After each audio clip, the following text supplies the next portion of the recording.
चलो बच्चों, तो आज हम लोग मैथ्स में चैप्टर नंबर 3 कंटिन्यू करें, जो चैप्टर का नाम है pair of linear equations in two variables. देखो, इस चैप्टर में हमने ये इक्वेशन सॉल्व करने की 3 मेथड्स देखी हैं। सब्स्टिट्यूशन मेथड, एलिमिनेशन मेथड और क्रॉस मल्टीप्लिकेशन मेथड हम लोग देख रहे थे। हम लोग इस चैप्टर में ये एक्सरसाइज 3.5 देख रहे थे ना, जिसमें हमने क्रॉस मल्टीप्लिकेशन मेथड सीखी और उसके साथ इक्वेशंस में कब इनफाइनाइट सॉल्यूशन आते हैं, कब नो सॉल्यूशन आता है, कब जो है वो यूनिक सॉल्यूशन आता है, वो हमने सीखा था। ये देखा था ना। इसका हमने पहला ही क्वेश्चन किया जिसके अंदर 4 क्वेश्चंस थे। आज हमें इसका आगे का क्वेश्चन सॉल्व करना है, जिसमें क्वेश्चन नंबर 2 से शुरू करेंगे। और ये जो क्वेश्चन है ना, मेथड वही है, लेकिन ये जो क्वेश्चन नंबर 2 है, आपके टेक्स्ट बुक में क्वेश्चन नंबर 2 में भी 2 क्वेश्चंस दिए हुए हैं और ये दोनों क्वेश्चंस आप लोगों को इम्पोर्टेंट टिक करना। इसमें 3.5 में जो क्वेश्चन नंबर 2 है, उसके दोनों क्वेश्चंस आप लोग इम्पोर्टेंट टिक करना, क्योंकि ये क्वेश्चंस थोड़ी सी अलग मेथड से हैं। ठीक है, थोड़ी सी इसमें डिफरेंट मेथड है कि कुछ टाइप्स इसमें अलग है और एग्जाम में ये अलग करके ही ऐसे पूछे जाते हैं। तो देखो, हम लोग ये सम्स देखें तो पता चलेगा। 3.5 में क्वेश्चन नंबर 2 में फर्स्ट है, पहला जैसे दिया हुआ है, जिसमें लिखा हुआ है कि for which values of a and b does the following pair of linear equations have an infinite number of solution. यहाँ पर आपको 2 इक्वेशंस दी गई है, जिसमें पहली इक्वेशन तो बरोबर है 2x + 3y = 7, और दूसरी इक्वेशन में जो है वो यहाँ कंप्लीट इक्वेशन की जगह पर ये a और b नंबर दिए हुए हैं। जैसे ये x के साथ कोई नंबर होना चाहिए ना, उसकी जगह पर a - b लिखा हुआ है। y के साथ कुछ नंबर होना चाहिए तो उसकी जगह पर a + b, और जो अकेला ओनली नंबर यहाँ पे होना चाहिए उसकी जगह पे ये दिया हुआ है 3a + b - 2। तो इनमें से हमें a b की वैल्यू फाइंड करनी है। और a और b की वैल्यू कैसे फाइंड करनी है कि a और b की ऐसी वैल्यू आनी चाहिए कि जिससे ये दोनों सॉल्यूशन का answer infinite number of solution बने। ठीक है ना, हमने कल कंडीशंस देखी थी ना, इनफाइनाइट सॉल्यूशन कब आता है और जो है वो नो सॉल्यूशन कब आता है। तो इसमें a b की ऐसे वैल्यू फाइंड करनी है कि जिसमें इनफाइनाइट नंबर ऑफ सॉल्यूशन मिले। अब ये जो सम है ना, वो उसमें कोई मेंशन नहीं है कि क्रॉस मल्टीप्लिकेशन से ही करना है या कैसे करना है। इस सम में आप लोग कोई भी मेथड से कर सकते हो। ठीक है, लेकिन पहले हमें स्टार्टिंग में एक इक्वेशंस बनानी होगी। ये दोनों इक्वेशन कैसी है कि इसमें जो पहली इक्वेशन दी गई है 2x + 3y = 7, और जो दूसरी इक्वेशन है, ये दोनों इक्वेशन अलग अलग है। इस पर कोई मेथड लगेगी नहीं, तो पहले हमें इनकी करेक्ट इक्वेशन बनानी होगी। उसके बाद तीनों में से जो मेथड चाहिए वो मेथड आप लोग यूज कर सकते हो अब। ठीक है, तो देखो अब इसमें कैसे फाइंड करें। ये a और b की वैल्यू जब ढूंढनी है, ये ऐसा ही क्वेश्चन, खाली अगर हो तो नंबर बदलेंगे, ऐसा सेम क्वेश्चन आपको एग्जाम में पूछते हैं। तो ध्यान देना कि इनफाइनाइट नंबर ऑफ सॉल्यूशन दिया हुआ है ना, तो इसके लिए पहले जो है 2 इक्वेशन है, उन दोनों इक्वेशन में से नॉर्मली a1 b1 c1 और a2 b2 c2 वो ढूंढ लें, जैसे कल फाइंड कर रहे थे वैसे ही। तो जैसे अगर आप लोग ये पहली इक्वेशन देख रहे हो तो उसमें ये 2 वो क्या कहलाया, a1 कहलाया, ये क्या हुआ b1, और ये 7 क्या हुआ c1।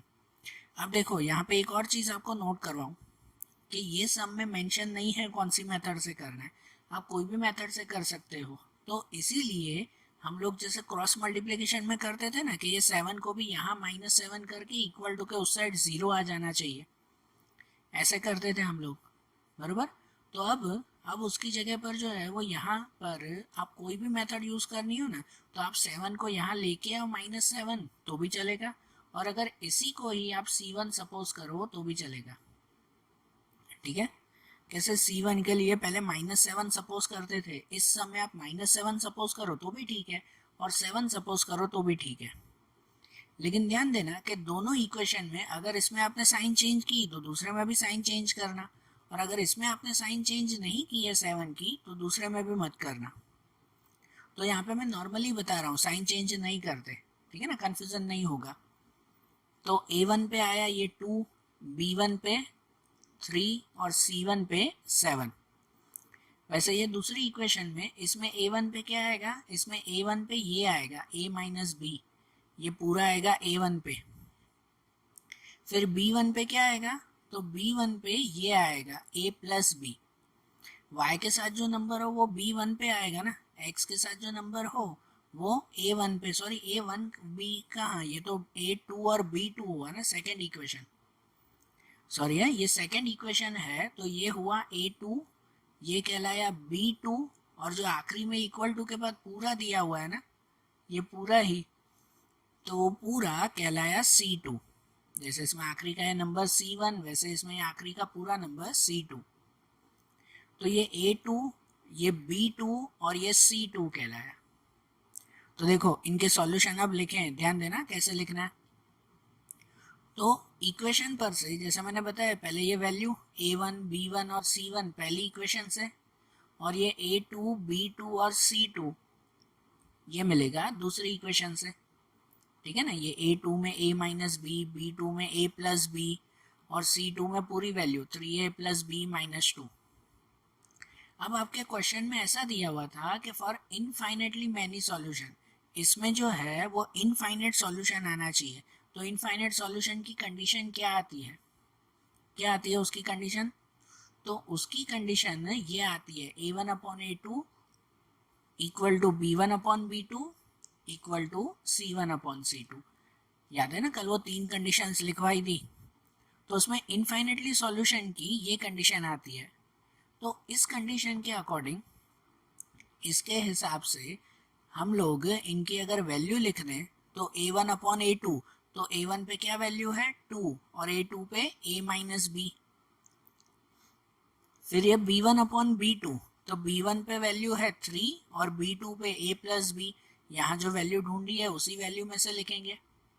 और c1 अपॉन c2, तो c1 पे 7, c2 पे 3a प्लस बी माइनस 2, ये ऐसी वैल्यू मिल गई ना, बराबर। और ये जो अब वैल्यू मिली ना, अब इसको कंपेयर करें। कंपेयर करने का मतलब क्या, कि जो पहला नंबर है ना, उस पहला नंबर जो है उसको कोई भी एक नंबर के साथ लिखो, कोई भी एक नंबर के साथ, समझो इस 2 को 3 के साथ ही लिखे, ये क्रॉस मल्टीप्लिकेशन नहीं है कि आखिरी के साथ ही लिखना हो, और वैसे लिखोगे तो भी चलेगा, कोई गलत नहीं होगा। और कोई भी एक नंबर के साथ लिखो, कि जैसे ये पहला है ना, ये 2a माइनस बी, उसको समझो इस 3 के साथ लिखा। तो जो दूसरा नंबर है ना, जैसे दूसरा नंबर कौन सा बचा, ये 3 तो हो गया ना, दूसरा नंबर ये बचा 7, उस 7 को भी 3 के साथ लिखेंगे, ऐसे कंपेयर करेंगे। ओके, मतलब कंपैरिजन में क्या करना है आपको, ये तीन जो इक्वेशंस हैं उन तीन इक्वेशन को दो दो करके कंपेयर करना है, जिसमें कोई भी एक सेम होना चाहिए। जैसे देखो ये 3a प्लस बी मैंने दोनों में सेम लिया है, मतलब इस 2 को भी 3 के साथ कंपेयर करो और ये 7 को भी 3 के साथ कंपेयर करो। अगर आपको चाहिए तो आप जो है वो ये भी इक्वल ले सकते हो, तो ऐसे कर सकते हो कि ये 2 को भी 7 के साथ कंपेयर करो इक्वल में, और ये 3 को भी 7 के साथ कंपेयर करो इक्वल में। दोनों में एक तो कॉमन आना चाहिए ना, ठीक है। तो अब कंपेयर करने से क्या है, देखो कंपैरिजन करने से आपकी दो सिचुएशन मिलेगी, या तो सीधा ए बी का आंसर मिल जाएगा, ये कंपेयर करने से सीधा ए बी का आंसर मिल जाएगा, नहीं तो फिर एक नई इक्वेशन तैयार होगी जिसे फिर आप लोग एलिमिनेशन, सब्स्टिट्यूशन, क्रॉस मल्टीप्लिकेशन किसी से भी सॉल्व करो। जैसे देखो कंपेयर करें तो पता चलता है। अब इन दोनों को अगर कंपेयर करना है तो क्या करेंगे, इसको क्रॉस मल्टीप्लाई कर देंगे ना, ये a प्लस बी को 2 से मल्टीप्लाई, a माइनस बी को 3 से, तो a प्लस बी को 2 से मल्टीप्लाई करेंगे तो क्या हो जाएगा 2a प्लस 2b, a और b दोनों का 2 से मल्टीप्लाई ना, और ये a माइनस बी का 3 से मल्टीप्लाई, तो वो हो जाएगा 3a माइनस 3b। सबको इस तरफ ले जाए और उस तरफ सिर्फ 0 लिखे, तो सब अगर इस तरफ लेके आए ना, तो क्या हो जाएगा कि समझो इसमें a कौन सी साइड बड़ा है, पहले वो ध्यान देके a की वैल्यू कौन सी बड़ी है, तो यहाँ पे a की वैल्यू ज़्यादा है ना 3a, तो ये दोनों को वहाँ ले जाते हैं। तो देखो 3a माइनस 3b वो तो वहीं पे ही लिखा, ये प्लस 2a है, वो प्लस 2a को वहाँ ले गए माइनस 2a, और प्लस 2b को वहाँ ले गए माइनस 2b। तो यहाँ पे a की वैल्यू अगर आप लिखो ना, तो ये 3a माइनस 2a, तो 3 माइनस 2 हो जाएगा ओनली ए, और यहाँ पे -3b और -2b, तो -3 और -2 वो हो जाएगा -5b, तो a - 5b इक्वल टू 0। ये आपकी क्या हुई पता है, पहली इक्वेशन, ये पहली इक्वेशन बनी। अब ऐसा ही समझो दूसरे को कंपेयर कर रहे हो ना इन दोनों को, तो इसमें भी क्रॉस मल्टीप्लाई करेंगे ना। ये जो a प्लस बी है उसको यहाँ क्रॉस 7 से मल्टीप्लाई, और यहाँ जो 3a प्लस बी माइनस 2 है उसको ये क्रॉस 3 से मल्टीप्लाई। ओके, तो क्या करेंगे कि इसको अगर क्रॉस में 3 से मल्टीप्लाई करोगे तो तीनों स्टेप को 3 से करोगे, तो 3a का हो जाएगा 9a, b का हो जाएगा 3b, और 2 का हो जाएगा 2 3 जा 6, इक्वल टू ये a प्लस बी को 7 से मल्टीप्लाई, तो a प्लस बी को 7 से करेंगे तो 7a प्लस 7b। ठीक है, अब क्या किया जाए, अब फिर से सब एक तरफ करें ना। अब इसमें a की वैल्यू कौन सी बड़ी है, पहला नंबर है ना, कभी भी माइनस में नहीं आना चाहिए। यहाँ पहला नंबर a है तो वो माइनस में नहीं होना चाहिए, तो इसीलिए पहला नंबर जिस तरफ बड़ा हो ना उस साइड सब वैल्यू लेके जाया करो। यहाँ पे देखो, यहाँ पे 9 बड़ा है तो ये सब चीज़ें यहाँ लेके आएंगे कि देखो यहाँ पे 9a प्लस 3b माइनस 6 है, ये तो रहेगा ही ना। ये +7 यहाँ लेके आएंगे -7, प्लस b यहाँ लेके आएंगे -7b। अब इनका सॉल्यूशन तो देखो, ये 9a माइनस 7a, तो 9 माइनस 7 2a, ये 3b माइनस 7b, तो 3 माइनस 7 -4b, और ये -6 इक्वल टू 0। ऐसा आ गया ना। ये आपको क्या बना पता है, ये दूसरी इक्वेशन बनी। तो ये आपकी पहली और दूसरी इक्वेशन तैयार हुई, और ये जो दो इक्वेशन बनी ना, फिर इन दो इक्वेशन को अब आप लोग कोई भी मेथड से सॉल्व करो, कोई भी मेथड से। आप सब्स्टिट्यूशन से सॉल्व करोगे तो भी चलेगा, एलिमिनेशन से सॉल्व करोगे तो भी चलेगा, और क्रॉस मल्टीप्लिकेशन से सॉल्व करोगे तो भी चलेगा। सिर्फ इसमें क्या चेंज पता है कि हम लोग सब में x और y ढूंढते थे ना, इसमें a और b ढूंढेंगे। ये पहली इक्वेशन है और ये दूसरी इक्वेशन है, तो इन दोनों में a और b की वैल्यू ढूंढेंगे ना। क्वेश्चन में भी तो यही पूछा हुआ था ना कि सिर्फ एक्स वाई की जगह ए बी लिखेंगे, बाकी मेथड तीनों में से कोई भी। अगर एग्जाम में मेंशन हो ना कि यही मेथड यूज़ करो इसमें, तो हमें वो मेथड यूज़ करनी है, नहीं तो कोई भी मेथड। खाली ये स्टेप आपको ध्यान रखने हैं कि ये जो भी स्टेप्स हमने किए, ये स्टेप्स ध्यान दो, फिर जो दो इक्वेशन बने उसे फिर सॉल्व करो। जैसे मैंने यहाँ पे क्रॉस मल्टीप्लिकेशन से ही सॉल्व किया है कि सब नंबर इस तरफ, यहाँ पे 0, इस दूसरी इक्वेशन में भी सब यहाँ पे 0, तो इस पर से है ना a1 b1 c1 की वैल्यू मिल जाएगी। जैसे पहले में a1 की वैल्यू 1 होगी ना, सिर्फ a के साथ जो नंबर है, b1 की वैल्यू ये -5, और c1 की वैल्यू 0। उसी तरह से यहाँ पर a2 की वैल्यू ये 2 होगी, b2 की वैल्यू ये -4, और c2 की वैल्यू ये -6। ऐसे हो जाएगा ना। फिर उसको क्रॉस मल्टीप्लिकेशन में सॉल्व करेंगे, तो देखो यहाँ पर अब क्रॉस मल्टीप्लिकेशन से सॉल्व, तो ये पहली और दूसरी इक्वेशन लिखी हुई है ना। हम जो सॉल्व करते हैं तो पहले ये फार्मूला लिखते हैं ना कि अब पहले जो x y और 1 लिखते थे ना, अब x y की जगह यहाँ पे ऊपर भी तो a b लिखेंगे ना, क्योंकि हमें a b ढूंढना है, x y नहीं। तो यहाँ हो जाएगा a के नीचे b1 b2 c1 c2, a नहीं लिखना है, b के नीचे b नहीं लिखना है, c1 c2 a1 a2, और 1 के नीचे c नहीं लिखना है, a1 a2 और b1 b2। और क्या किया जाएगा, इनका क्रॉस मल्टीप्लाई। ठीक है ना, इन तीनों में ये क्रॉस मल्टीप्लाई करेंगे ना। ये जो क्रॉस मल्टीप्लाई करेंगे वो यहाँ पे लिखेंगे फॉर्मूला बनाकर। जैसे पहले में b1 c2 और b2 c1, ये क्रॉस मल्टीप्लाई, दोनों के बीच में माइनस। दूसरे में c1 a2 और c2 a1, उसमें भी दोनों के बीच में माइनस, और यहाँ a1 b2 और a2 b1। ऐसे ये फार्मूला आ गई। अब इस फार्मूला में इनकी वैल्यू, b1 c2 की वैल्यू, तो b1 की वैल्यू और c2 की वैल्यू वो यहाँ लिखेंगे ना, -5 और -6। फिर b2 c1, तो b2 की वैल्यू और c1 की वैल्यू वो भी लिखे, -4 और 0, जो उनकी वैल्यू है वही रखते जाएंगे। फिर इसमें c1 a2, तो c1 और a2 की वैल्यू 0 और 2, फिर C2 A1, तो C2 और A1 की वैल्यू -6 और 1, ये वैल्यू तो देखो डायरेक्ट इन दोनों इक्वेशन से ही लिखनी है, उसमें कोई जो है वो बड़ी बात नहीं है। फिर ये A1 B2, तो ये A1 और B2 1 and -4, and B1 A2, तो B1 और A2 -5 एंड 2, ये आ गया। अब इनका सॉल्यूशन कि A के अपॉन में पहले ये मल्टीप्लाई कर देंगे ना, फिर ये ब्रैकेट छोड़ेंगे। तो पहले नॉर्मल मल्टीप्लाई, जैसे 5 6 जा 30, -4 0 जा 0, इसके नीचे 0 2 जा 0, और ये 6 1 जा 6 -6, यहाँ पर 1 4 जा 4 -4, और यहाँ 5 2 जा 10 -10, ऐसे ही सब वैल्यू आ जाएगी और आखिरी में ब्रैकेट हटा देंगे। तो A के अपॉन में 30 -0, यहाँ पे 0 और ये माइनस माइनस +6, यहाँ पे ये पहला -4 वैसे ही, और यहाँ माइनस माइनस +10, और आखिरी स्टेप में इनका प्लस माइनस, तो जैसे A/30 equal to B/6 equal to 1/6, ठीक है ना, 10 -4, इसमें भी 6। अब जब ये एक एक सॉल्यूशन मिल जाए तो फिर क्या करते हैं, तो फिर इस A को भी 1 के साथ लिखेंगे कंपेयर करने के लिए, और इस B को भी 1 के साथ लिखेंगे।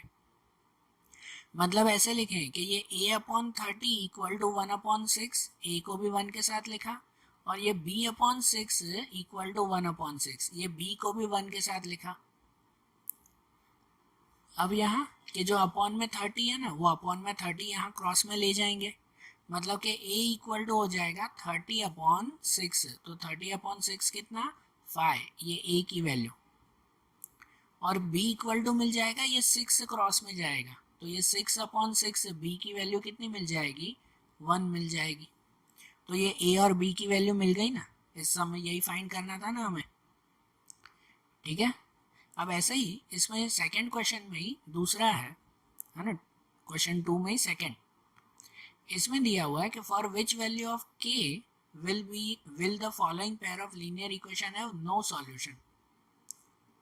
जैसे पहले वाले में हमें A और B दो आंसर ढूंढने थे ना, अब इसमें दो आंसर नहीं, एक ही आंसर ढूंढना है, k की वैल्यू से फाइंड करनी है कि जिससे जो है वो आंसर नो सॉल्यूशन मिले।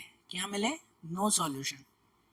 अब यहाँ पे भी ये दो इक्वेशन है ना, ठीक है, उसकी तरह ही जैसे पहले में दी गई थी दो इक्वेशन, तो पहले इनमें से वैल्यू ढूंढ लेते हैं, A1 B1 C1, तो इसमें A1 की वैल्यू ये 3, B1 की वैल्यू 1 हुई, 1 होगी ना उसमें, y के आगे कुछ भी नहीं तो वो 1, और C1 की वैल्यू भी 1। यहाँ पे A2, तो A2 की वैल्यू ये कहलाएगी 2k -1, B2 की वैल्यू ये होगी k -1, और C2 की वैल्यू ये अकेला नंबर 2k -1, तो ये A2 B2 C2 ये भी मिल जाएगा ना।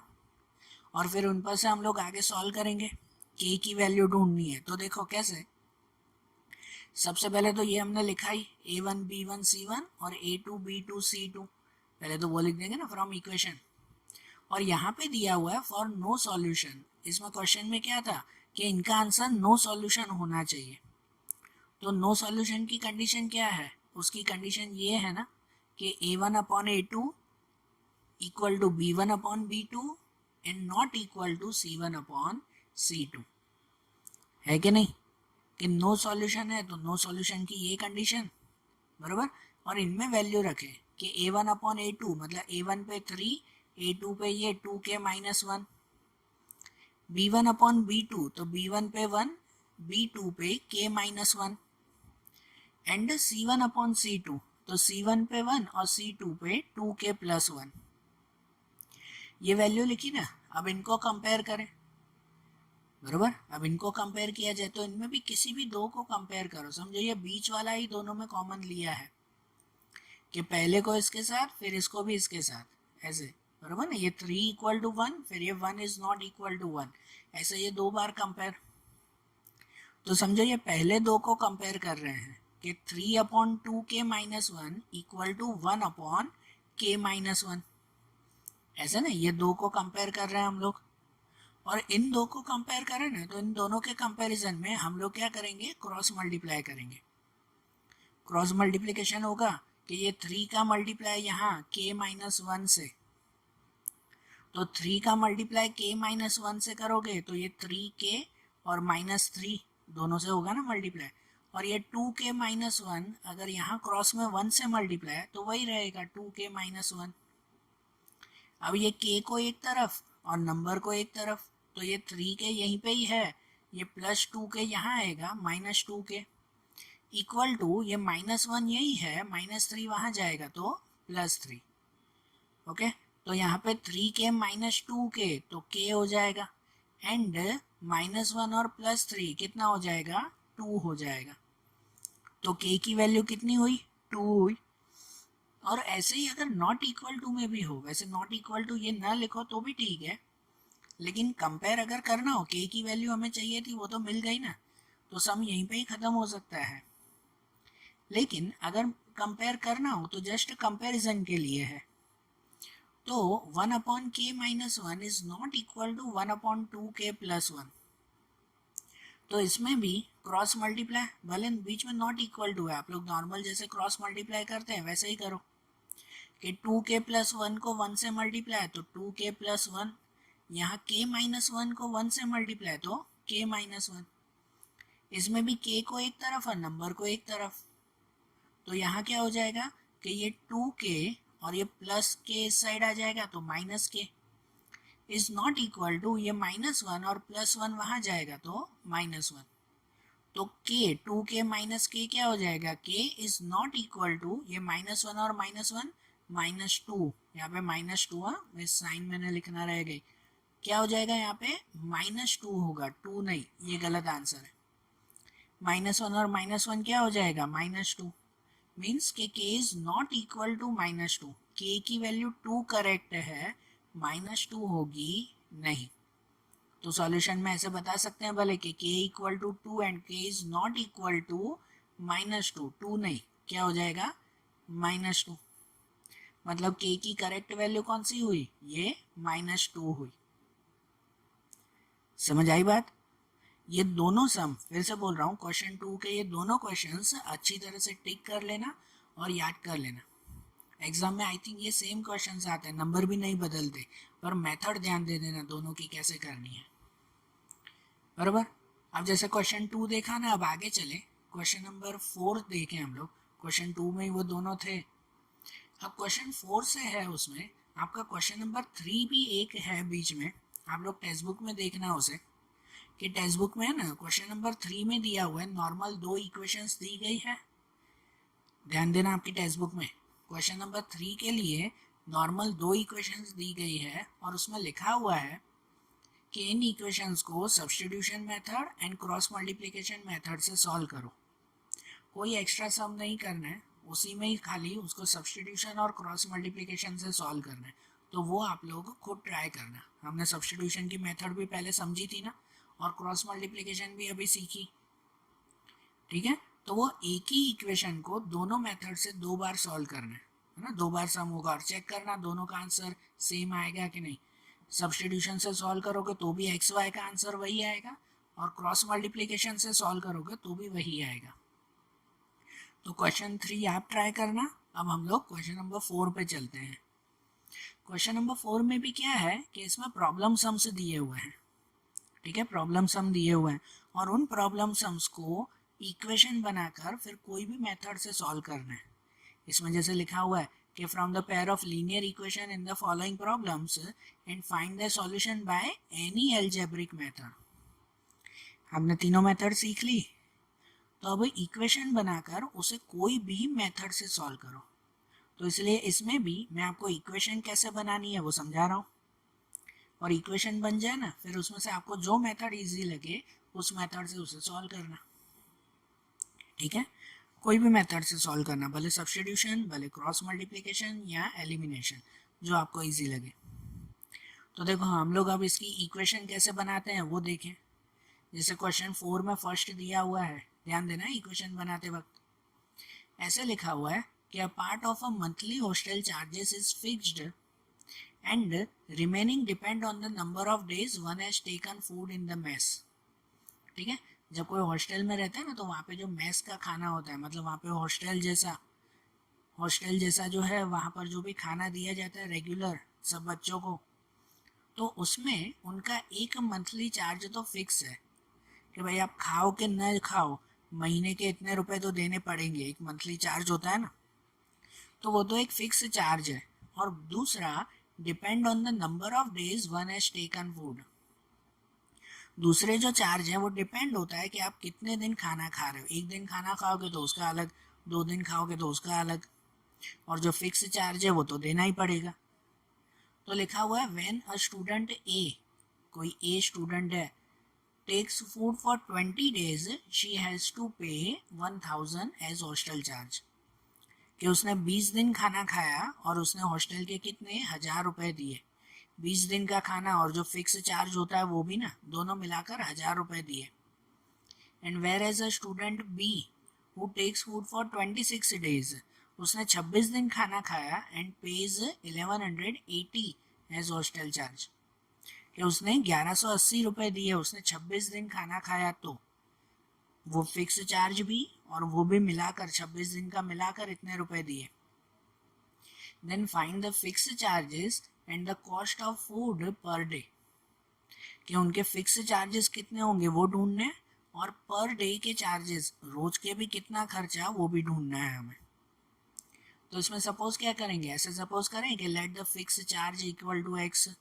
कि समझो जो फिक्स चार्ज होंगे ना, कि आप खाओ कि ना खाओ इतने रुपए तो देने ही हैं, तो समझो वो फिक्स चार्ज को एक्स सपोज करें, and the charges per day equal to y. और जो पर डे के चार्जेस है ना, जितने दिन खाओगे उतने दिन का जो है वो पैसे देने पड़ेंगे, तो उसको वाई सपोज करें। तो पहले में क्या दिया हुआ था कि student A takes food for 20 days and pays 1000 as charges. उसने 20 दिन के 1000 रुपये दिए, तो उसकी इक्वेशन कैसे बनेगी कि x, पहले x लिखेंगे, x मतलब जो फिक्स चार्ज है वो, कि आप खाओ कि ना खाओ इतना तो देना पड़ेगा ना, तो पहले x और प्लस उसने 20 दिन खाना खाया तो उसको क्या लिखेंगे 20y। एक दिन का कितना, एक दिन के y रुपीज़, तो 20 डेज के कितने 20y, और दोनों के मिलाकर ये फिक्स चार्ज x और ये 20 दिन का 20y, दोनों के मिलाकर टोटल कितने रुपए दिए, तो 1000 रुपीज़ दिए। तो ये पहली इक्वेशन हो गई ना, x plus 20y equal to 1000, ये इक्वेशन 1। और ऐसे ही दूसरे में था कि बी स्टूडेंट है, उसने 26 डेज जो है वो फूड लिया और चार्जेस 1180 रुपीज़ दिए। तो इसका मतलब इसमें इक्वेशन कैसे बनेगी कि पहले इसमें भी x जो फिक्स चार्ज है वो, प्लस उसने 26 डेज खाना खाया ना, तो उसको लिखेंगे 26y, और equal to total charges 1180 rupees. तो ये आपकी दूसरी इक्वेशन बन गई ना, सिंपल है ना दोनों इक्वेशंस। और ये दोनों इक्वेशन बन गई ना, अब इसे आपको जो मेथड से सॉल्व करना है वो मेथड से सॉल्व करो। तीनों में से कोई भी मेथड से सॉल्व करोगे ना, आंसर आपका सेम ही आएगा। ठीक है, तो आप लोग सॉल्व करो फिर इसे, जो भी मेथड से सॉल्व करना हो। मैं आपको फिर इसकी दूसरी इक्वेशन कैसे बनानी है वो देखते हैं, है ना, क्वेश्चन नंबर 2। तो देखो अब इसमें क्वेश्चन नंबर 2 देखें, इसमें दिया हुआ है कि a fraction become 1/3 when 1 is subtracted from numerator and it become 1/4 when 8 is added to denominator. Find the fraction. देखो अब एक फ्रैक्शन है, तो फ्रैक्शन मतलब क्या कि कोई भी अपॉन वाला नंबर। अब कौन सा नंबर क्या पता, तो उस अपॉन वाले नंबर को ऐसे लिख सकते हैं ना हम लोग कि भाई x/y, कोई भी अपॉन वाला नंबर है तो उसे x/y लिख सकते हैं ना। तो इसलिए ऐसा सपोज कर सकते हैं कि जो न्यूमरेटर है उसे x और जो डिनोमिनेटर है उसे y। तो क्या सपोज होगा कि numerator equal to x and denominator equal to y। सबसे पहले तो ये सपोज होगा। अब इन पर से जो दो सिचुएशन है और उन दोनों सिचुएशन से इक्वेशंस बनाएंगे। तो देखो पहली सिचुएशन क्या दी गई है कि a fraction become 1/3 when 1 is subtracted from the numerator। कि अगर न्यूमरेटर में से 1 को सब्ट्रैक्ट करें, मतलब -1 करें, तो आंसर 1/3 मिलेगा। तो देखो न्यूमरेटर x था ना, तो न्यूमरेटर x में से 1 माइनस x माइनस 1, डिनोमिनेटर में कुछ नहीं करना है तो डिनोमिनेटर वैसे ही लिखेंगे अपॉन में y, और इक्वल टू आंसर कितना मिलेगा 1/3। लिखा हुआ है ना, फ्रैक्शन बिकम 1/3, तो आंसर 1/3 बना। समझे ये इक्वेशन कैसे बनी?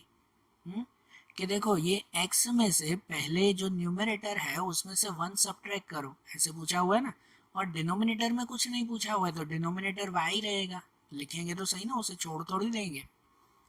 तो डिनोमिनेटर y, तो इक्वल टू उसका आंसर बनेगा 1/3।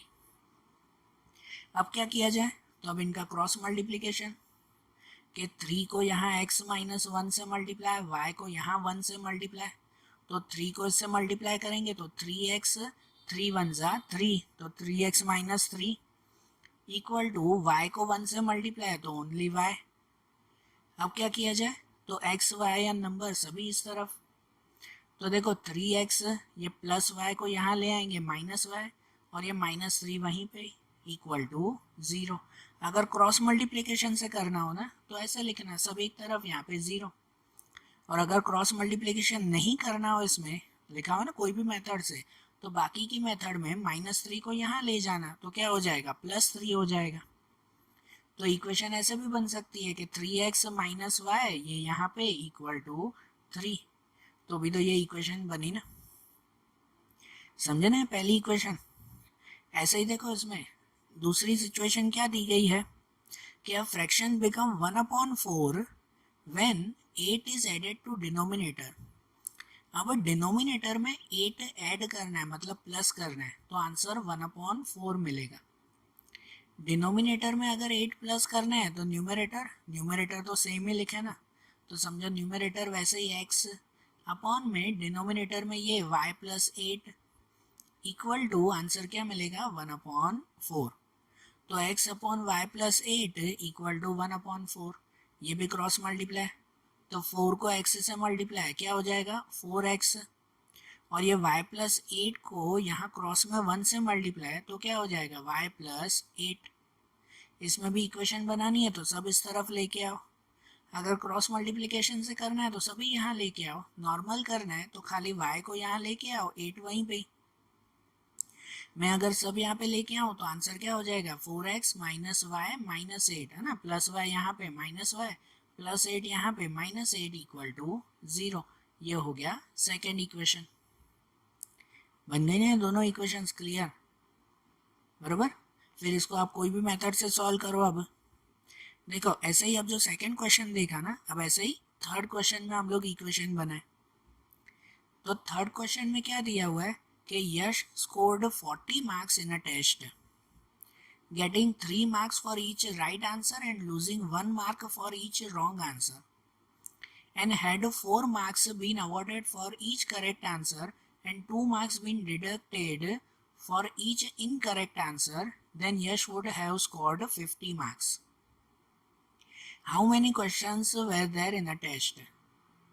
देखो अब यहाँ क्या दिया हुआ है कि कोई टेस्ट थी जिसमें जो है वो ये यश ने टेस्ट दी है, उस टेस्ट के हिसाब से कि पहली बार उसने टेस्ट दी तो उसके 40 मार्क्स आए थे, कि उसने जो भी टेस्ट दी थी ना उसमें हर करेक्ट के उसको 3 मार्क मिल रहे थे, और जो भी रॉन्ग लिखे तो उसमें 1 मार्क कट रहा था। करेक्ट लिखेंगे तो 3 प्लस होंगे, रॉन्ग होगा तो 1 माइनस होगा, तो ऐसे उसे टोटल 40 मार्क्स मिले। दूसरी बार उसने टेस्ट दी ना तो उसको 50 मार्क्स मिले, ठीक है, कि उसमें जो भी करेक्ट लिख रहा था अब तो उसे 4 मार्क्स मिल रहे थे, और जो गलत लिख रहा था उसे 2 मार्क कट हो रहे थे। तो हमें पता करना है कि उसमें टेस्ट में क्वेश्चंस कितने थे, how many questions were there in a test. तो अब टेस्ट में कितने क्वेश्चंस होंगे भाई, जितने सही होंगे जितने गलत होंगे उन दोनों का प्लस करो तो आपको टोटल मिलेगा ना। तो इसमें जो दो चीज़ें पहले x और y सपोज करते हैं ना, वो क्या सपोज करेंगे कि कितने सही आंसर हैं और कितने गलत आंसर हैं। मतलब ऐसे सपोज कर सकते हो कि let the number of right answer equal to x, कि समझो जो राइट आंसर है उसे x सपोज करें, and the number of wrong answer equal to y, और जो रॉन्ग आंसर है उसे y सपोज करें, ऐसे सपोज करें दोनों को। अब यहाँ पे दिया हुआ है कि Yash scored 40 marks by getting 3 marks for each right answer and losing 1 marks for each wrong answer. पहली सिचुएशन थी ना, उसे 40 मार्क्स मिले थे। तो इक्वेशन कैसे बनाएंगे नॉर्मली, कि जो सही आंसर है उसके 3 मार्क्स, तो उसको लिखेंगे 3x, और माइनस जो गलत है तो उसके मार्क्स कट होंगे ना, तो गलत के कितने 1 मार्क कट हो रहे हैं, तो 1 को लिखेंगे 1y, मतलब ओनली y। पहले जो सही है उसमें से गलत माइनस कर देना, जो सही है उसके 3 मार्क्स तो उसको 3x लिखा, और जो गलत है उसमें 1 मार्क तो उसको -y इक्वल टू टोटल मिले उसे 40 मार्क्स। ये इक्वेशन हो गई ना आपकी, यहाँ पर इक्वेशन बन गई। अगर इसको क्रॉस मल्टीप्लिकेशन से सॉल्व करना है तो आप 40 को यहाँ ले आना, तो -40 हो जाएगा, ये इक्वेशन हो जाएगी, बरोबर। दूसरी मेथड से सॉल्व करो तो यही रहेगा फिर, ओके। फिर ऐसे ही दूसरी सिचुएशन है कि उसको 50 मार्क्स मिले थे, कि जब उसने हर करेक्ट आंसर के 4 मार्क्स और गलत आंसर के 2 मार्क्स उसके जा रहे थे। तो इसकी इक्वेशन भी ऐसे बनाएंगे ना, जो सही आंसर है उसे 4 मार्क तो उसको 4x, और माइनस जो गलत है उसके 2 मार्क्स तो उसको 2y, तो इक्वल टू टोटल मिल गए उसके 50 मार्क्स। ये भी करेक्ट। और अगर इसमें जो सॉल्व करना हो तो ये +50 को यहाँ ले आएंगे, -50, क्रॉस मल्टीप्लिकेशन से सॉल्व करना हो तो ऐसे सॉल्व करेंगे ना। समझ आई ना ये भी इक्वेशंस। अब इनको भी फिर जो भी मेथड से आपको सॉल्व करना वैसे सॉल्व करना। अब ऐसे ही इसमें क्वेश्चन नंबर 4, क्वेश्चन 4 में ऐसे दिया हुआ है कि place A and B are 100 metre apart on a highway. देखो कि कोई हाईवे है, सीधा हाईवे, उसमें कोई 2 प्लेस हैं, कि भाई एक प्लेस ए है और दूसरी प्लेस बी है, ठीक है। एक हाईवे पे ये 2 प्लेस हैं ए और बी, और दोनों एक दूसरे से 100 किलोमीटर दूर है। कितनी दूर है? 100 किलोमीटर का गैप है दोनों में।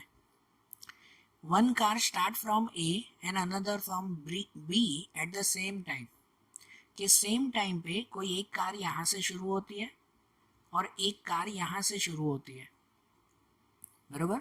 If the car travel in the same direction at different speed, दोनों सेम टाइम पे तो शुरू होते हैं लेकिन स्पीड दोनों की अलग अलग है।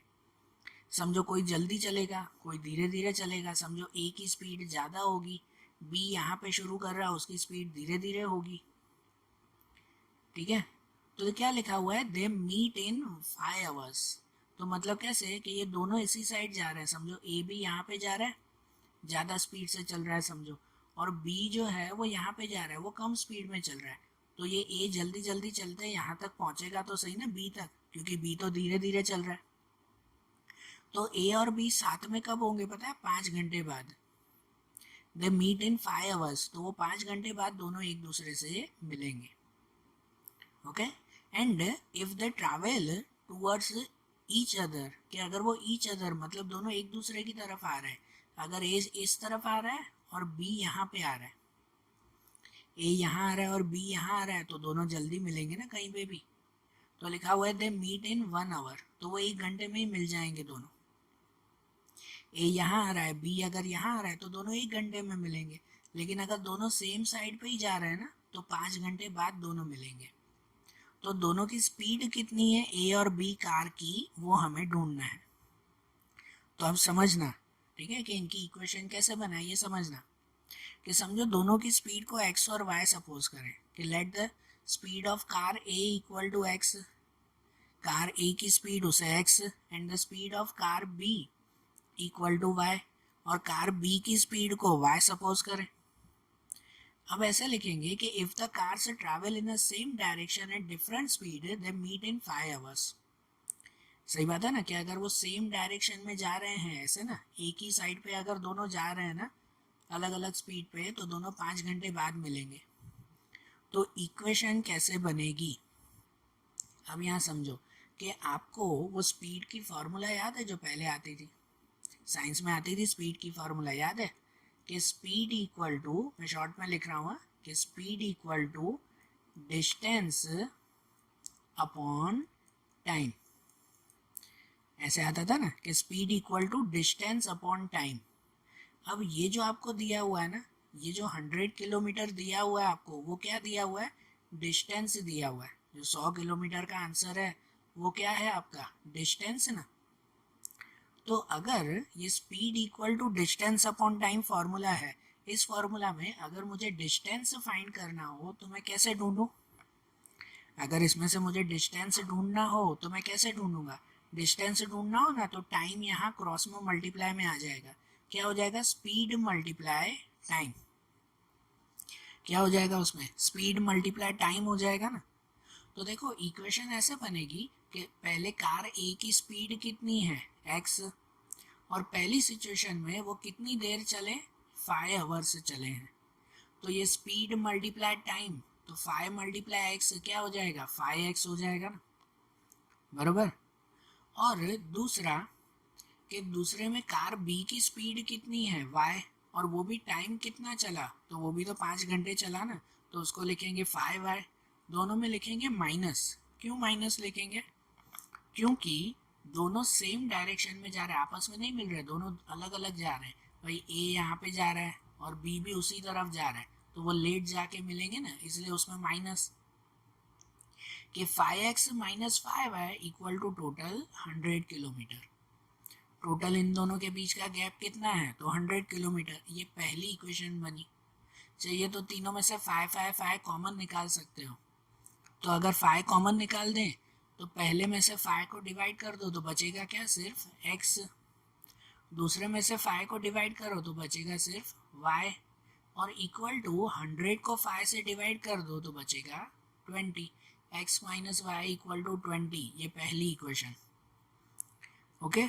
और ऐसे ही दूसरी इक्वेशन में ऐसा दिया हुआ था ना कि वो दोनों आपस में ही आ रहे हैं, दोनों आपस में ही एक दूसरे की तरफ ही आ रहे हैं, तो वो तो टाइम कम लगेगा ना उसमें, बराबर। और वो कितनी देर में मिल जाएंगे? 1 आवर में मिल जाएंगे। तो अब कैसे? इसमें 5 आवर थे तो 5 को दोनों से मल्टीप्लाई किया ना, 5x माइनस 5y। अब 1 को दोनों से मल्टीप्लाई करें तो क्या हो जाएगा? 1 से मल्टीप्लाई तो x और y ही रहेगा, और इनमें प्लस होगा क्योंकि वो आपस में आ रहे हैं, एक दूसरे की तरफ ही आ रहे हैं। वो एक दूसरे से दूर जा रहे थे इसलिए माइनस किया। तो यहाँ हो जाएगा x plus y equal to 100, बराबर। आएगा तो वही 100 किलोमीटर ही। ये हो गई आपकी सेकेंड इक्वेशन, बराबर। चाहिए तो ये प्रॉब्लम्स हमको भी इम्पोर्टेंट टिक कर देना क्योंकि ये ऐसा क्वेश्चन पहले कहीं पे नहीं था। ओके। और ये अब जो दोनों इक्वेशन बन गए फिर उसे कोई भी मेथड से सॉल्व करो आप लोग, बराबर। अब उसके बाद देखें तो क्वेश्चन नंबर 5 है। तो क्वेश्चन नंबर 5 में अब ऐसा दिया हुआ है, the area of rectangle get reduce by 9 square unit if its length is reduced by 5 unit and breadth is increased by 3 unit. If we increase the breadth by 3 unit and breadth length by 3 unit and breadth by 2 unit, the area increase by 67 square unit. Find the dimensions of the rectangle. समझो, अब ये जो है मैं directly solution से ही समझा रहा हूँ इसको, हो ना, क्वेश्चन समझाता जाऊंगा। हमें डायमेंशंस ढूंढने हैं रेक्टेंगल के। रेक्टेंगल के डायमेंशंस मतलब कि लेंथ और ब्रीथ ढूंढनी है। तो लेंथ और ब्रीथ को क्या सपोज करें? एक्स और वाई सपोज करें ना, बराबर ना। तो लेंथ को सपोज करें एक्स और ब्रीथ को सपोज करें वाई। और उसके साथ है ना क्वेश्चन में एरिया भी दिया हुआ है, एरिया भी दिया हुआ है। तो एरिया क्या होता है? एरिया की फॉर्मूला क्या आती है? एरिया की फॉर्मूला आती है लेंथ मल्टीप्लाई ब्रीथ। तो एरिया क्या सपोज हो जाएगा पता है? कि ये लेंथ और ब्रीथ का मल्टीप्लाई, मतलब कि एक्स मल्टीप्लाई वाई। एरिया क्या सपोज हो जाएगा? एक्स मल्टीप्लाई वाई हो जाएगा। क्लियर? अब पहली सिचुएशन आपको क्या दी गई है?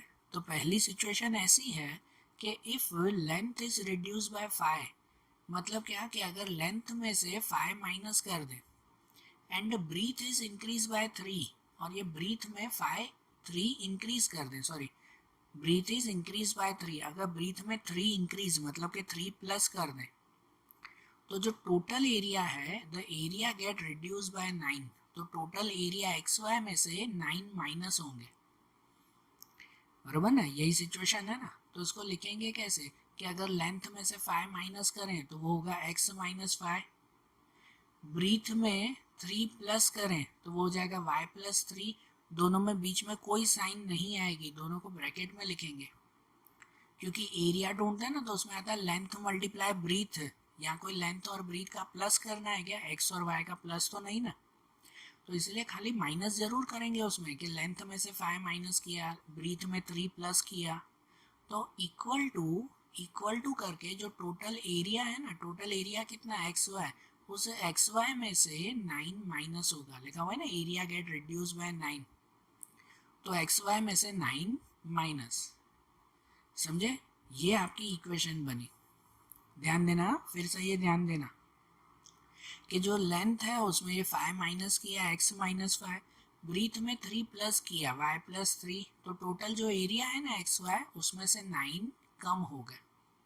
अब इनका सॉल्यूशन कैसे है कि ये जो दो ब्रैकेट है ना, तो इन दोनों ब्रैकेट को सॉल्व कैसे करते हैं कि पहले ये x है, उसे x का इन दोनों से मल्टीप्लाई y और 3 से, फिर ये जो 5 है उस 5 का दोनों से मल्टीप्लाई, ऐसे ही करते हैं ना ब्रैकेट सॉल्व।